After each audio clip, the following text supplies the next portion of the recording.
যারা যারা ইন্ডিয়া থেকে বাংলাদেশে টাকা পাঠাতে যাচ্ছে আজকের ভিডিওটা কিন্তু আপনাদের জন্য। আপনারা ইন্ডিয়া থেকে বাংলাদেশে টাকা পাঠাতে পারবেন আমার মাধ্যমে। আপনারা স্ক্রিনে দেখতে পাচ্ছেন ইন্ডিয়ান, সে আমার মাধ্যমে ইন্ডিয়া থেকে বাংলাদেশে টাকা পাঠায়। কীভাবে টাকা পাঠাতে পারছে সে আপনারা দেখে নেন। এই দেখেন, দেখতেই পাচ্ছেন গুগল পে, ফোনপে এবং পেটিএম অ্যাকাউন্ট আমার কাছ থেকে নেয় এবং নেওয়ার পরে আমাকে 1000 রুপি পেমেন্ট করার জন্য দেয় বাংলাদেশে। এবং সে কিন্তু যাকে টাকা পাঠাবে তার বিকাশ নাম্বার দিয়েছিল, আমি কিন্তু বিকাশের দেওয়া টাকাটা পাঠিয়ে দিই। ঠিক আছে, পাঠিয়ে দেওয়ার পর কিন্তু তাকে একটা স্ক্রিনশট দিয়ে দিই, আপনারা দেখতে পাচ্ছেন।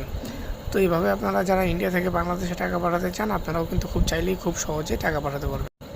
সেমভাবে আপনারা দেখেন এই ভাইটাও কিন্তু ইন্ডিয়ান, সেও কিন্তু ইন্ডিয়া থেকে বাংলাদেশে টাকা পাঠানোর জন্য আমাকে 1000 রুপি দেয় এবং দেওয়ার পর কিন্তু সেও কিন্তু বিকাশ নাম্বার দিয়েছিল যাকে টাকা পাঠাতে হবে এবং তার দেওয়া বিকাশ নাম্বারে কিন্তু আমি টাকাটা পাঠিয়ে দিই এবং তাকে একটা স্ক্রিনশট দিয়ে দিই। দেখতেই পাচ্ছেন। শুধুমাত্র আপনারা আমাকে হোয়াটসঅ্যাপে যোগাযোগ করবেন। আমার হোয়াটসঅ্যাপ নাম্বার স্ক্রিনে দেখতে পাচ্ছেন, +88018660428114। এই হোয়াটসঅ্যাপ নাম্বারে আপনারা যোগাযোগ করলে আমার সাথে খুব সহজে ইন্ডিয়া থেকে বাংলাদেশে বড় বড় টাকা এক্সচেঞ্জ করতে পারবেন। আমার কাছ থেকে আমার গুগল পে, ফোনপে এবং পেটিএম অ্যাকাউন্ট নেবেন এবং নেওয়ার পরবর্তীতে আমাকে পেমেন্ট করবেন। করার পরে আমাকে স্ক্রিনশট দিবেন এই ভাইগুলোর মতো এবং স্ক্রিনশট দেওয়ার পরে যাকে বিকাশে পাঠাতে চান তার নাম্বার দিলেই কিন্তু আমি আপনাদেরকে টাকাটা পাঠিয়ে দিয়ে আপনাদেরকে ওই স্ক্রিনশট দিয়ে দিব।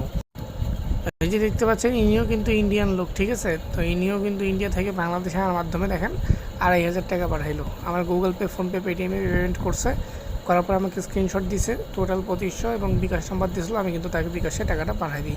তো যাদের যাদের ইন্ডিয়া থেকে বাংলাদেশে খুব দ্রুত টাকা পাঠানো দরকার আমার সাথে যোগাযোগ করেন, 5-10 মিনিটের ভিতরেই ইন্ডিয়া থেকে বাংলাদেশে টাকা চলে যাবে। ঠিক আছে, যাদের যাদের প্রয়োজন পড়বে হোয়াটসঅ্যাপে যোগাযোগ করেন জলদি।